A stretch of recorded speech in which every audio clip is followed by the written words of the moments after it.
Hi everyone, welcome to Department of Chemistry, KTHM College Nasik. So student, in our previous lectures, we discussed the air pollution. We discussed the primary air pollutants, carbon monoxide, nitrogen oxides, sulfur oxides, hydrocarbons, particulate matters, more especially inorganic particulate matters and organic particulate matters. Our next task is the collection of a sample. We call it as a sampling of a gaseous sample. So today in this lecture, we will discuss about the sampling.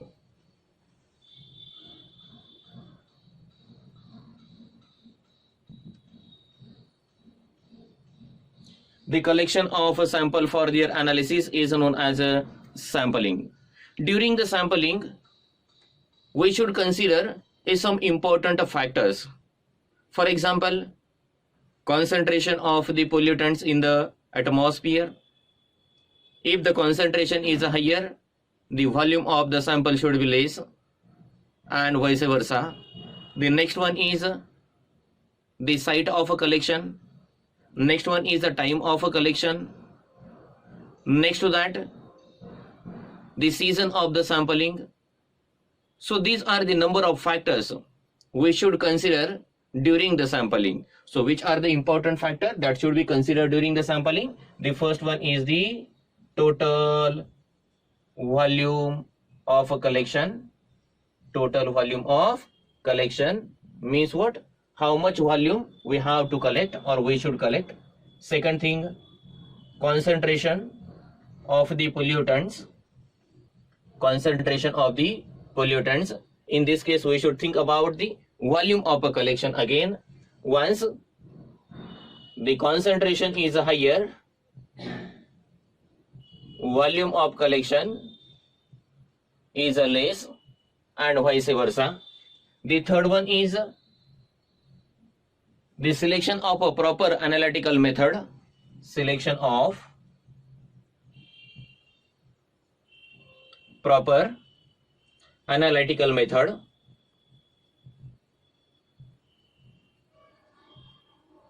Selection of a proper analytical method.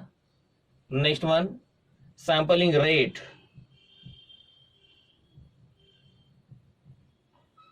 At which rate the collection should be done. Sampling rate and time. Means how much time we should collect the sample. Next one is the hours of the day.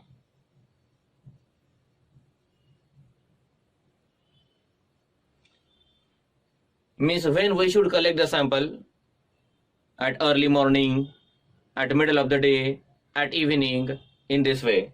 And even the site of a collection. Site of a collection means where we should do the sample collection. So it was an important criteria that should be encountered during the collection of a sample. First of all, we will discuss the collection of gaseous or vapor sample. So the first one is sampling of vapor or gases.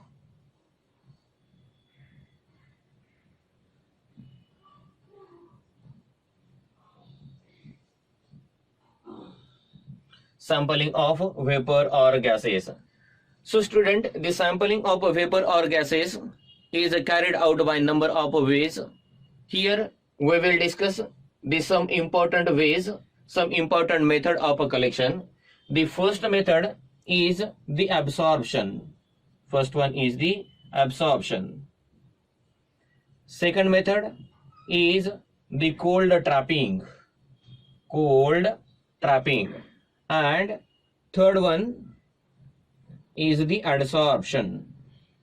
Third one is the adsorption. So these are the most probable method for the collection of vapors or gaseous sample. We will discuss all these method one by one. First of all, you just take a screenshot of all these data so that we will proceed towards our further discussion. Now the absorption. First method, absorption.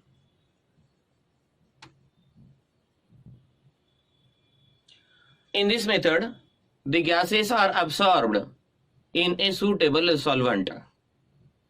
Many times, the water is used as a solvent for the absorption of a gas. More especially if you want to collect the acidic sample, the alkaline solvent is used. For the collection of an alkaline sample, acidic solvent is used. And for the collection of oils, hydrocarbons are used as a solvent. So, the absorption means what? The sample is absorbed in a suitable solvent. Choice of the solvent depends upon nature of the pollutant which we wish to collect. Generally, water is used as a solvent.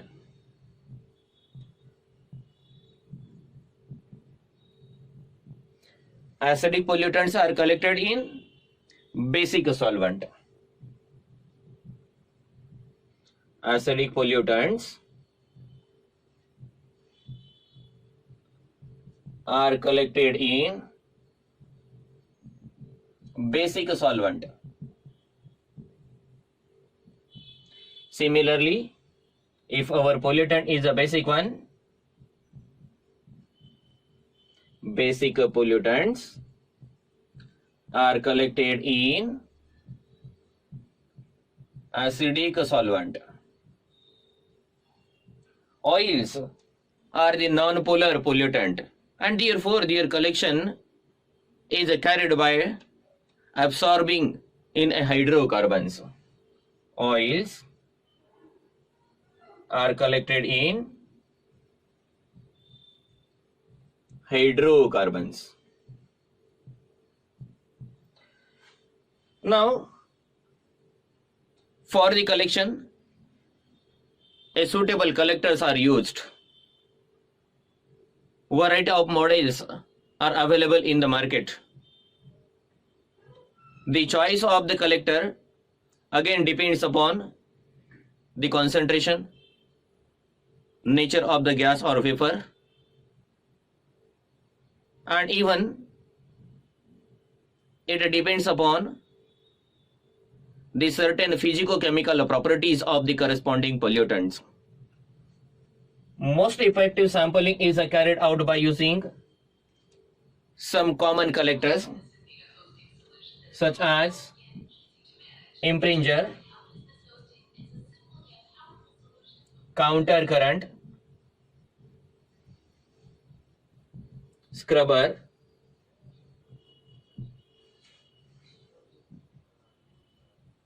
sometime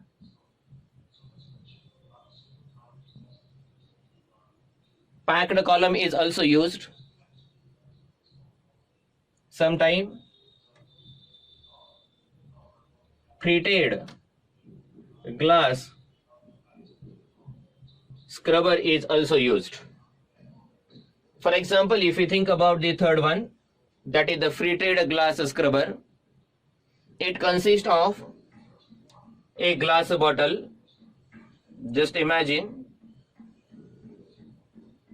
this is our glass bottle.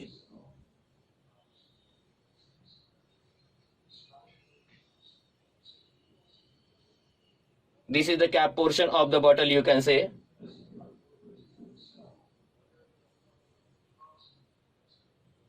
It has a one tubing to inlet the gas sample.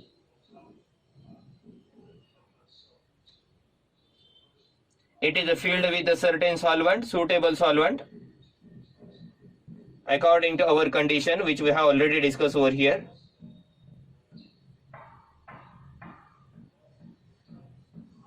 Suppose this is nothing but the level of a collector solvent.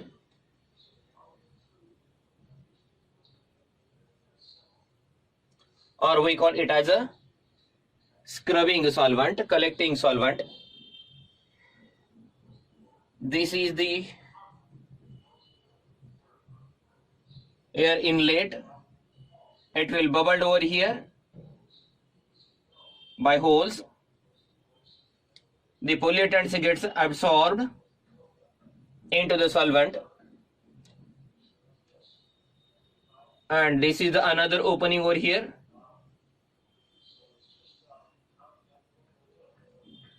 For the air outlet. So in this way, we can collect a pollutant in a treated glass scrubber. So student, it was an account about the first way of a collection of the gases or vapor, that is by absorption. You just took a screenshot so that we will proceed to next part. The second method is the cold trapping. Second method is the cold trapping.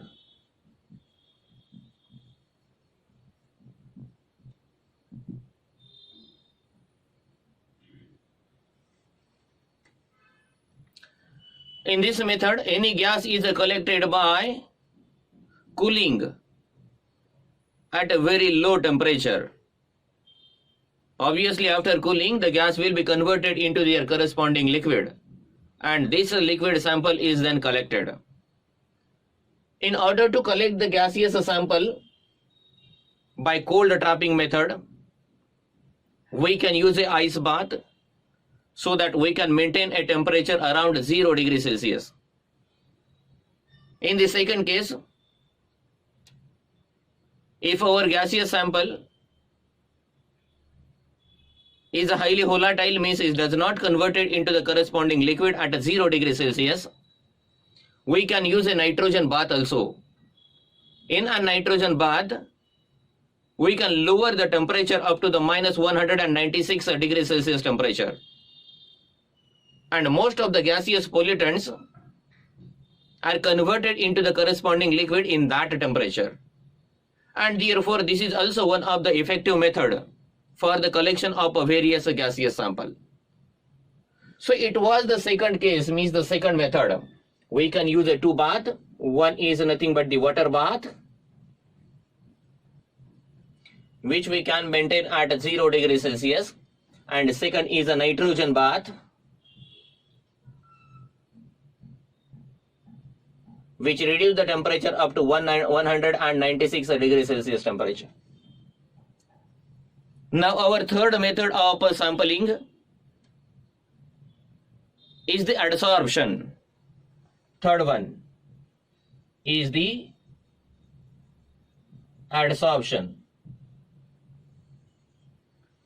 The activated charcoal is used as a very effective adsorbent for the collection of a gaseous sample. A very simple device which we can use for that purpose. Suppose this is your glass tubing. The glass tubing will contain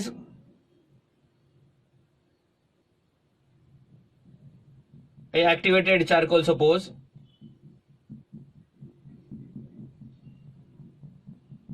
These are the activated charcoals.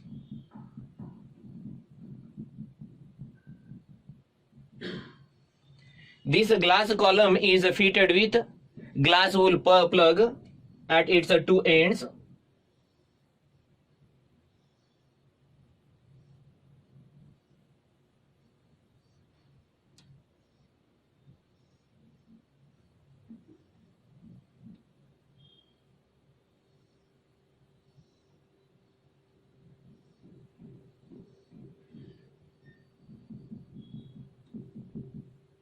This is the glass wool plug.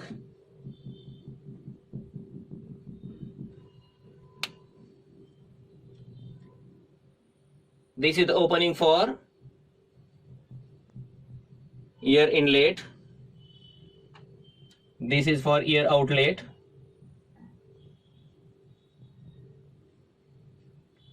This is nothing but the activated charcoal.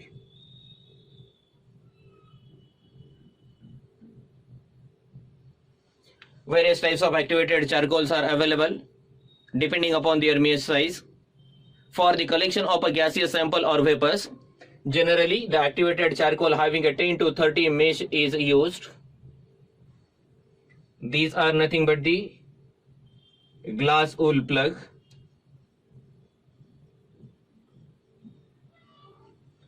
When air inlet or allowed to pass through the activated charcoal, the activated charcoal has a number of active sites on their surface.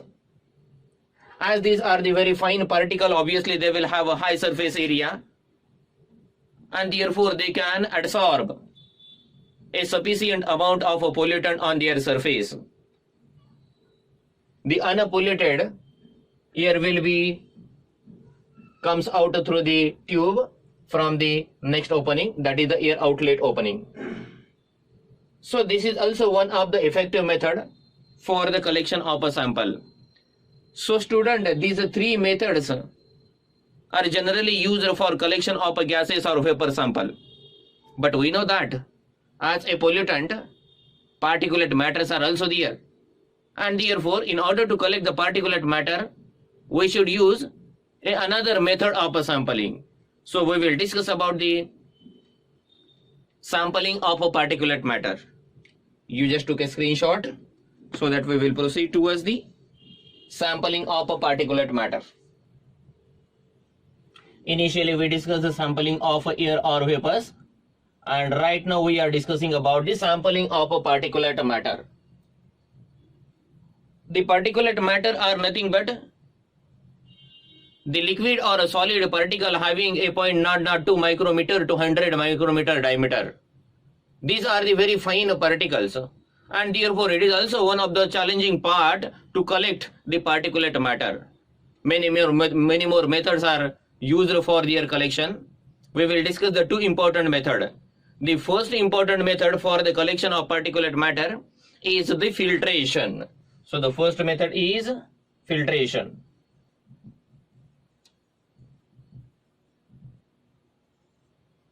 Simple filtration or filtration. The filtration is the oldest, very simple and non-expensive method for the collection of particulate matter. Different types of filtration medium are used for their collection. The most frequently used filtration medium includes the first one, cellulose filter paper. First one, cellulose filter paper. Generally, cellulose filter paper is used for the collection of the metals and anions, or you can say the metal and metal oxides. Metals,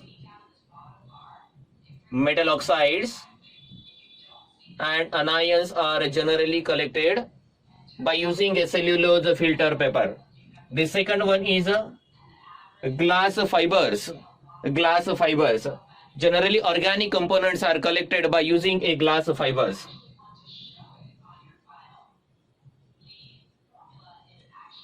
Glass fibers, organic compound.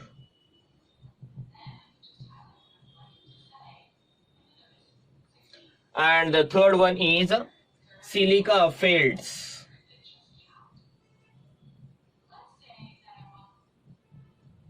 Silica felts are generally used for collection of inorganic compounds.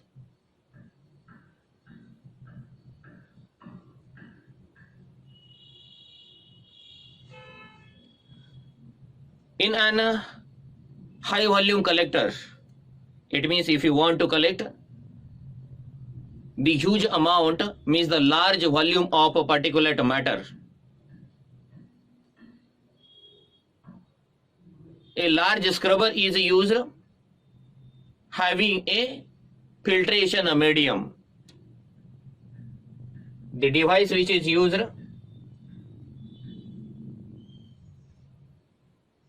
is in this way. Suppose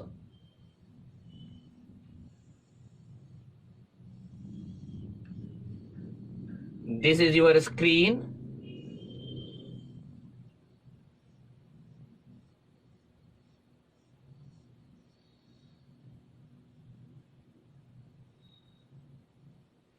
or you can say the collectors.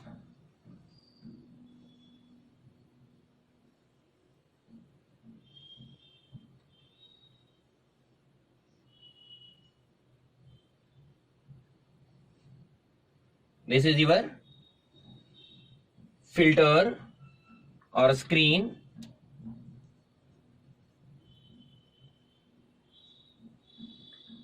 This is the shelter.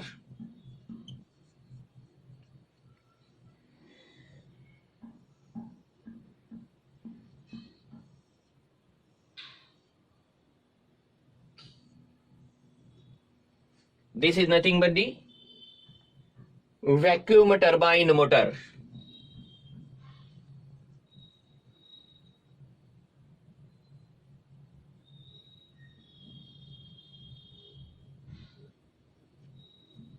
In this way, by using a vacuum turbine motor, the air is sucked into that. This is the filtration medium, filter or screen you called, and this is outlet tubing. And here you will get the collection of a particulate matter. Note that this is a very simple one, less expensive and a routine method for the collection of a particulate matter. But the most important drawback of this method is the clogging of the holes of filtration media. Clogging, because the big particle can clog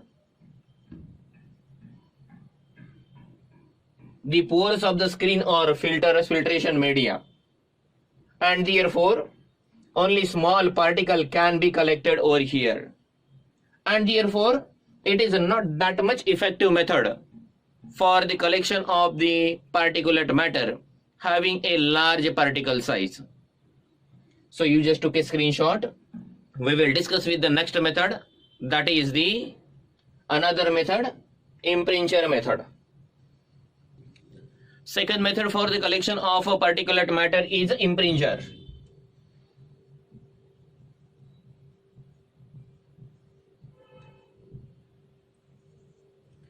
In this method, the drawback of a filtration is overcome.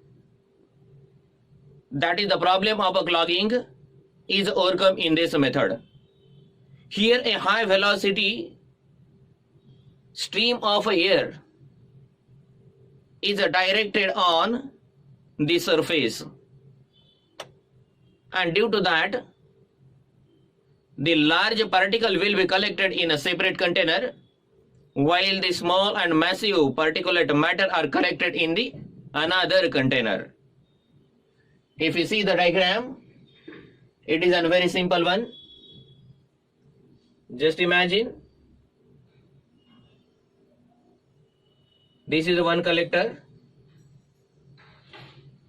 this is your another collector. It has a one opening for air stream inlet. This is the microscope slide. This is also microscope slide. When the air stream comes over here,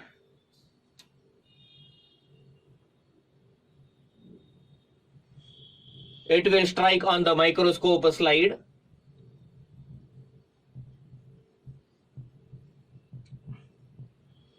And due to that, as the large particle size, large particles of the particulate matter will fall down very easily, and they will be collected over here. The small particle will move further along with the airstream,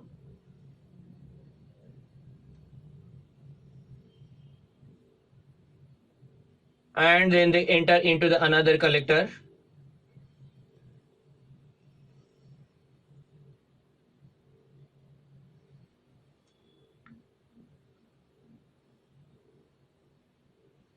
In this way,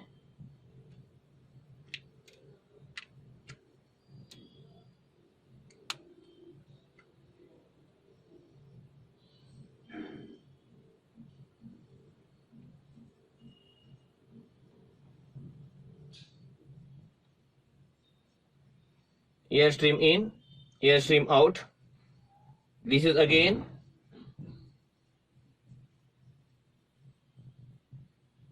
microscope slide.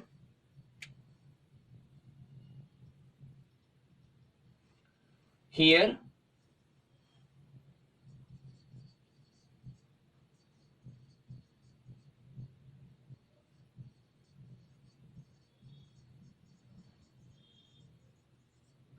large particulates are collected, large and massive you can say, and here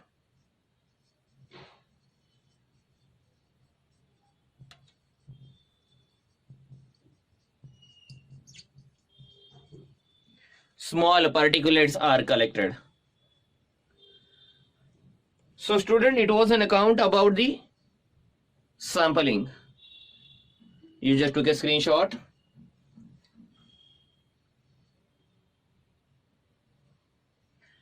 So I think you enjoyed the session.